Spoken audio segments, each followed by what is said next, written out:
The olla hits the fire before the rooster finishes his first thought. Not a pot. An olla. Thick-walled, smoke-blackened, veteran of 1,000 winters and 1,000 droughts, holding heat the way a grandmother holds a secret. Completely, without leaking a single degree to the cold morning air. Inside it, something is already moving. Not boiling yet. Just breathing. A broth so old it does not have a recipe, only a memory, and the memory lives in the hands of the woman tending the fire, not in any book that ever survived the conquest. That first broth is caldo de espinazo, spine broth, and it begins where modern cooking is too proud to begin. The vertebral column of the pig, cracked open at the joints so the marrow inside the spinal cavity is exposed to the liquid. Marrow is pure collagen and fat in a gelatin matrix. When it hits water that is hot but not yet boiling, that specific temperature your grandmother tested by holding her wrist over the steam, not using a thermometer, the collagen begins its slow unraveling into gelatin. The fat emulsifies into the liquid, and the broth becomes something with body so dense it sets solid overnight in the cold. The cracked bone is everything. An uncracked spine gives you weak water. A cracked one gives you medicine. Ranch families cracked every bone before it hit the pot, always, without exception, because they understood that the marrow inside was worth more than the meat outside. But here is where the genius starts. While the espinazo finds its depth, the second broth is already being assembled from what the espinazo left behind. Caldo de tuetano directo. Pure marrow broth.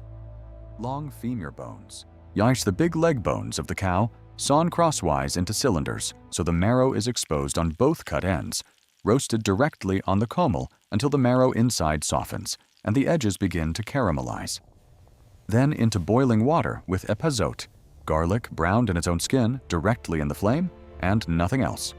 The marrow dissolves into the water and creates a broth so rich in glycine, proline, and hydroxyproline, the amino acids that rebuild joint cartilage, gut lining, and skin, that ranch workers ate this after heavy labor the way athletes today drink protein shakes. Faster recovery, stronger joints. Zero cost beyond the bones that the butcher used to throw away and now sells at premium prices because the city finally discovered what the rancho never forgot. Listen to me, mijo. The third broth does not begin with meat at all. And that confused the Europeans who always looked for the animal first. Caldo de frijol negro con hierba santa, black bean broth built on toasted garlic, charred onion, and a full branch of hierba santa wilted into the liquid before straining. The beans themselves are not the point. The point is the pot liquor, the dark, mineral-heavy liquid that the beans release during cooking, loaded with iron, magnesium, potassium, and the slow-dissolved compounds from the hierba santa leaves, which contribute safrole, eugenol, and elemicin to the broth in amounts that are flavor-active and mildly anti-inflammatory.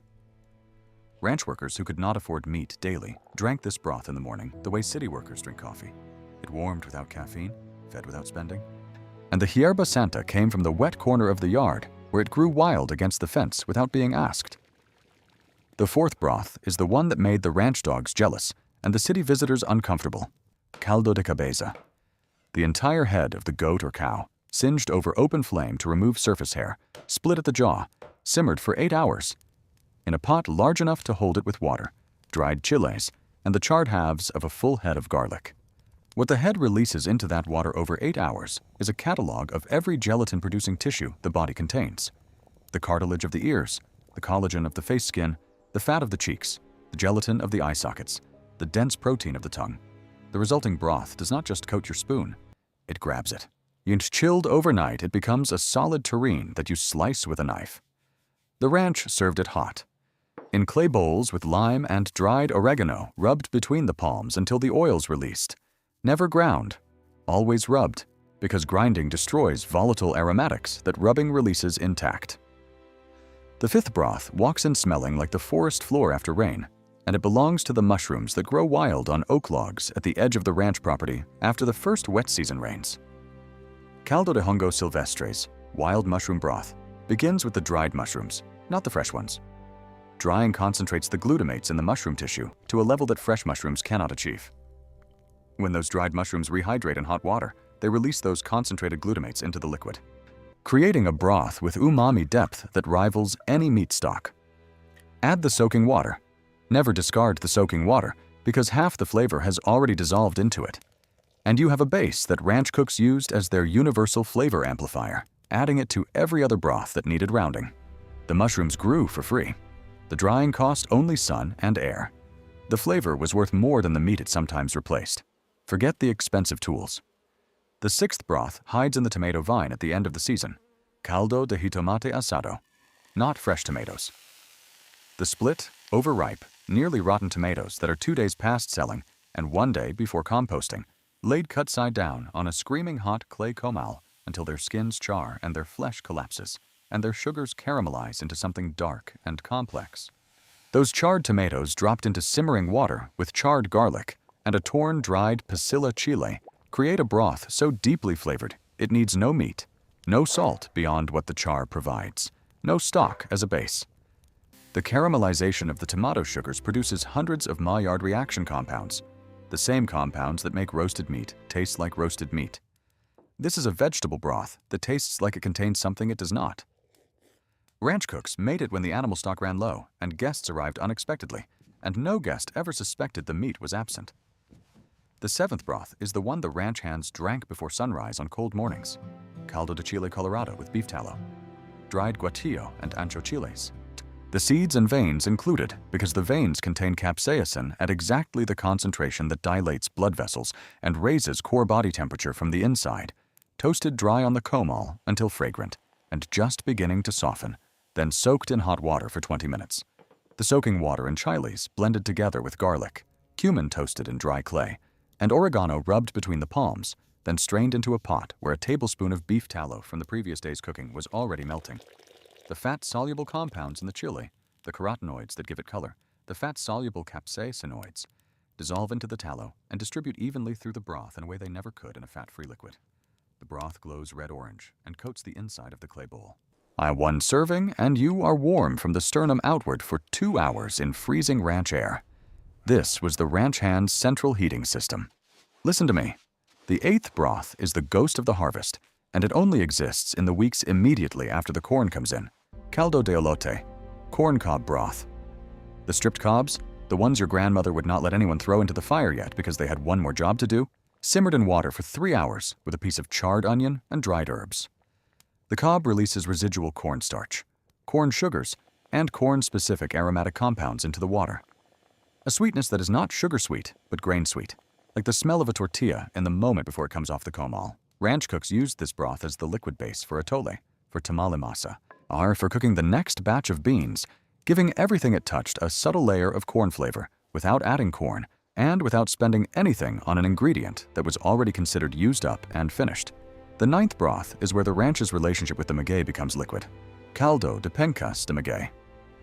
The thick maguey leaves, the pencas, when roasted directly in a wood fire pit until their outer surface chars and their interior steams in its own moisture, release a complex liquid that combines plant sap, concentrated fructans, and the caramelized sugars of the maguey's own reserves. Pressing the roasted pencas extracts this liquid. That liquid simmered with epazote and garlic becomes a broth with a flavor profile that has no equivalent anywhere in the commercial food system. Faintly sweet, faintly smoky, and deeply vegetal in the way that only a succulent plant with years of stored energy can produce.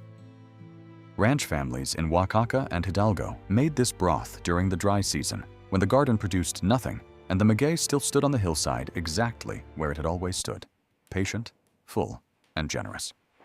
The 10th broth requires patience measured in days, not hours, and it is caldo de res fermentado, not spoiled, not rotten, but intentionally fermented.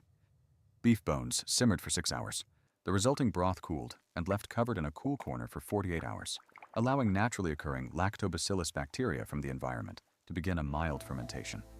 At the end of 48 hours, the broth has developed a slight acidity, a new layer of complexity in its flavor. And this is the chemistry. An increased concentration of short-chain fatty acids that are directly anti-inflammatory to the gut lining. Ranch families who did this did not do it on purpose at first. They did it because there was no refrigeration, and they did not waste the broth from 2 days ago. They discovered by accident that the 2-day-old broth tasted better and made them feel stronger, and they kept doing it on purpose after that. Necessity invented the technique. Observation perfected it. But here is something most people never encounter outside of a working ranch. The 11th broth, caldo de sangre. Fresh blood from a just slaughtered animal, caught in a clean clay vessel, stirred constantly to prevent clotting, added to simmering water with epizote, charred garlic, and chile d'arbol. Blood is essentially liquid protein, high in iron, high in complete amino acids, high in B vitamins, including B12, in concentrations that plant foods cannot provide. When blood hits simmering water and is stirred constantly, it does not clot into solid pieces but disperses through the liquid, creating a broth that is nutritionally among the densest things a ranch kitchen ever produced.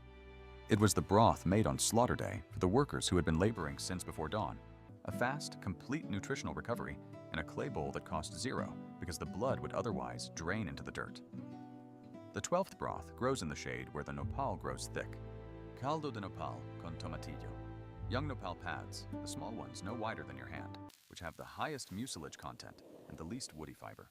I chopped rough and simmered with tomatillos that have been charred on the comal until blackened and collapsing.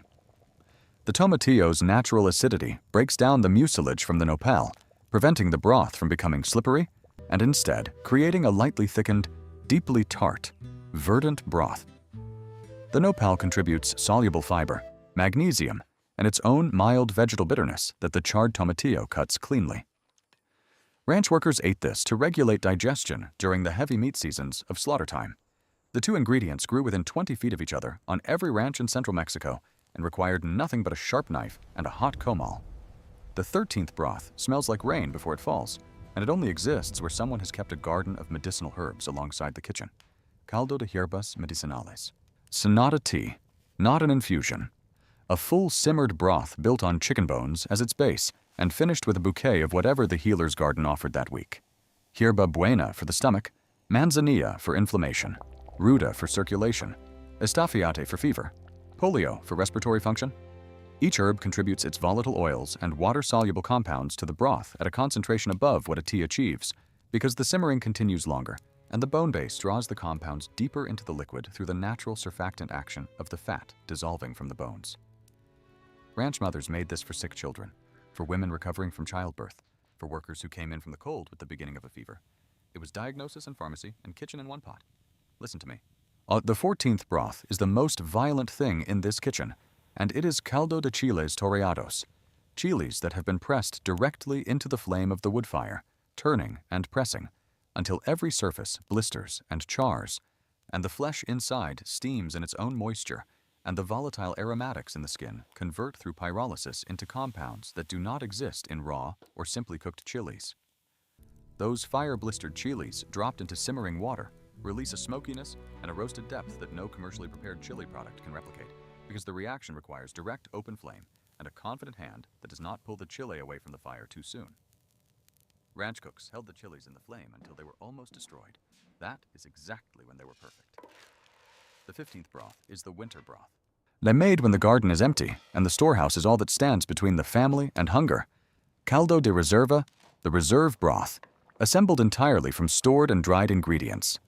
Dried beans, dried chilies, dried mushrooms, dried nopal, dried herbs, a piece of smoked meat from the rafter, the last of the dried corn processed into a rough grind added to thicken. Nothing in this broth came from a market. Everything in it came from what the family built through the summer and fall. It is the proof that the preservation techniques were not separate skills from the cooking skills. They were the same skill, the skill of thinking 6 months ahead while cooking for today. The 16th broth requires fire and clay and 3 days, and it is caldo de barbacoa, the broth that falls from the meat during the underground pit cook. The maguey leaf-lined pit, the meat wrapped inside more maguey leaves, the hot stones arranged below, the pit sealed with earth. Over 6 to 8 hours, the meat releases all of its drippings into a clay vessel placed strategically below the meat rack inside the pit. What collects in that vessel is a broth of concentrated meat essence, maguey sap, earth mineral flavor, and wood smoke that filtered down through the maguey wrapping. Nothing was added to it. The fire made it, the earth held it, the maguey flavored it, and the family who opened the pit in the morning ladled it hot into clay cups before they touched the meat because they knew the broth was the rarest thing in the pit. The 17th broth stands at the intersection of the ocean and the ranch in the coastal states. Caldo de camarón seco, dried shrimp. The small ones sold in bags so light they seem to contain almost nothing until you smell them. A concentrated marine protein so intense that 20 grams of dried shrimp in a pot of water produces a broth with more umami depth than a full kilogram of fresh fish could generate. The drying concentrates the glutamates, the inosinate, the taurine, and the chitin-derived compounds from the shells into a tiny package that stores for months and travels without refrigeration. Ranch families in Veracruz and Guerrero kept dried shrimp in a sealed clay jar the way other families kept salt, as a universal flavor base, as a protein emergency, as the ingredient that made every thin broth into something worth finishing. The 18th broth only exists on ranches that kept goats, and it is caldo de chivo con pulque. Goat broth finished with pulque, kind of fermented agave sap, added in the last 30 minutes of cooking. The alcohol in the pulque dissolves fat-soluble flavor compounds from the goat meat that water cannot reach. The same principle that makes wine-braised meats taste fundamentally different from water-braised ones. But beyond the flavor chemistry, the live bacteria and yeasts in fresh pulque, surviving in the sub-boiling broth temperature during those last 30 minutes, contribute to the liquid's complexity and mildly inoculate the broth with probiotic cultures. The ranch families who drank this broth regularly were not thinking about gut microbiome diversity. They were thinking about the flavor. The health followed without being chased. The 19th broth is the one made after the celebration, from the bones of the feast. Caldo de huesos de fiesta. Now every bone from the big ranch celebration, the rib bones, the spine sections, the knuckles, the trotters, collected, cracked, and put into the enormous olla the morning after the celebration to simmer all day on low heat. This was not leftovers. This was a planned second feast extracted from what looked like garbage. By the afternoon, the post-celebration bone broth had developed a color and body that the celebration broth itself, made from fresh meat, never achieved. Because these bones had already been roasted during the original cooking, already Maillard reacted, already caramelized on their outer surfaces, they produced a richer, deeper, more complex liquid in half the time a raw bone requires. The celebration was one meal. The bones were two more. 3 feasts from one animal, and the third was the best. The 20th broth is the one that requires you to understand seeds as a fat source. Caldo de pepita. Pumpkin seeds, toasted dry on the comal until they puff and begin to pop, then ground on the metates with toasted garlic and dried chili into a paste, then dissolved in warm water and simmered slowly. The seed fat emulsifies into the water as it cooks, creating a broth that is simultaneously liquid and rich, thin and coating, like nothing the European culinary tradition produced because the European tradition did not think of seeds as a broth base. The pepita's chlorophyll-bound fats give the broth a faint green tint. Its proteins thicken the liquid slightly as they denature in the heat. The result is a broth with complete amino acid content from the seed protein and significant caloric density from the seed fat. A filling? A complete meal in a bowl made from the seeds of a vegetable that grew in the ranch garden. The 21st broth is made in silence, and it is called caldo de ceniza, ash broth. By some, though most ranch families did not name it, they simply made it. Water simmered with wood ash, specifically the white, fine ash of hardwood, not the black, carbon-heavy ash of softwood. Strained through cloth until clear, then used as the liquid base for cooking dried corn, beans, and certain tough root vegetables. The alkaline water softens dried vegetable fibers faster, reduces cooking time significantly, adds potassium to the broth, and, in the case of corn, initiates the nixtamalization process even when the cook is not aiming for mesa, simply making the corn more digestible and nutritionally available. This was the fire's afterthought, turned into a cooking technology that every ranch kitchen ran daily without calling it anything except what it was, using everything. Listen to me. The 22nd broth belongs to the animal that ranch families kept, not for meat, but for milk. Caldo de suero de leche. The whey left over from cheese making, the thin greenish liquid that drains from the curds, is loaded with whey proteins, lactose, B vitamins, and the minerals that were dissolved in the original milk. Ranch families never poured whey on the ground. They simmered it with garlic and epazote into a light, clean broth that was given to children, to the elderly, and to sick animals as well as sick people. The protein content of whey broth is immediately bioavailable.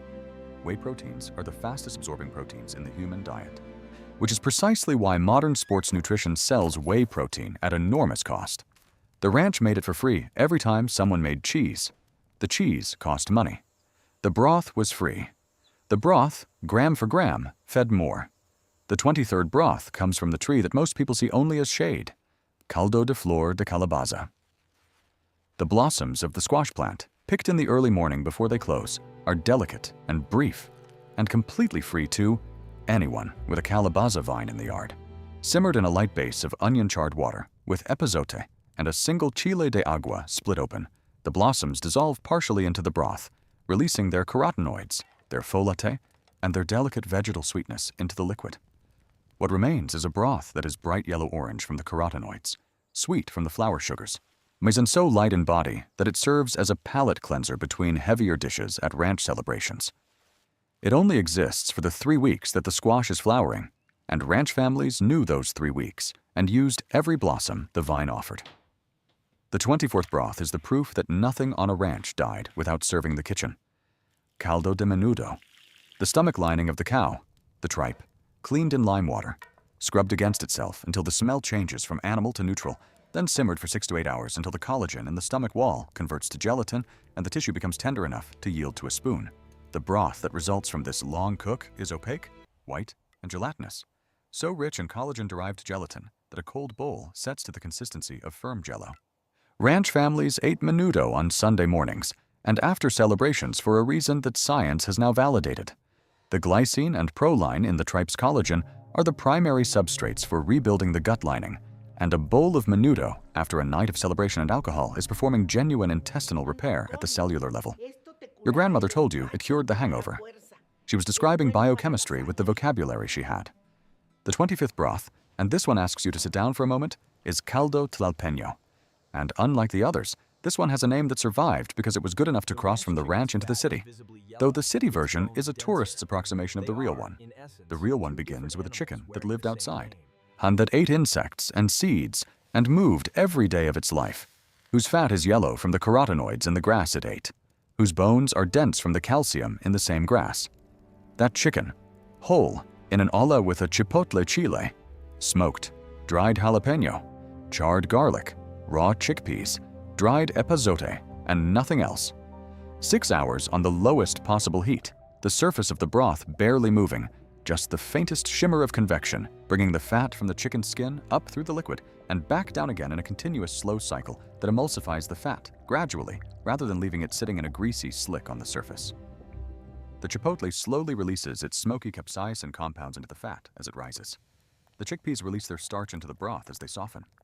By hour 6, the broth has integrated every element into a liquid so complete it could feed a person for a full day from a single bowl.